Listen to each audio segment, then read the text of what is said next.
સાબરકાંઠા જિલ્લામાં ગરમીનો પારો દિવસે ને દિવસે વધી રહ્યો છે, ત્યારે છેલ્લા એક સપ્તાહથી રાજ્યમાં કાળઝાળ ગરમીનું પ્રમાણ વધી રહ્યું છે।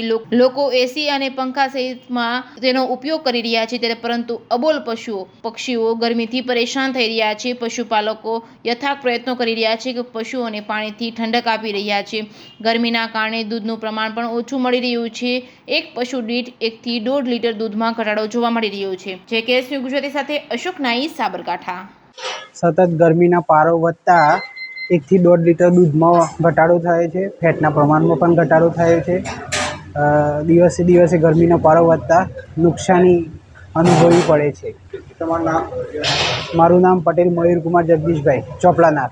અમારે છે ને આ ગરમી બહુ પડે છે, તો આ પશુપાલન ભેંસો બધા નવરાવો પડશે। આ નેટ બધવી પડે છે, બહુ ગરમી લાગે છે।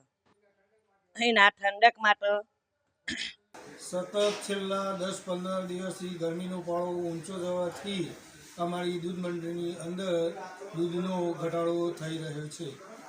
કેટલા લીટર આવતું હતું? કેટલા લીટર દૂધ પહેલાં 2300 લીટર આવતું હતું, અને છેલ્લા 10 દિવસની અંદર ઘટતા 300 લીટર જેટલું દૂધ ઓછું થઈ ગયું છે। આપનું નામ?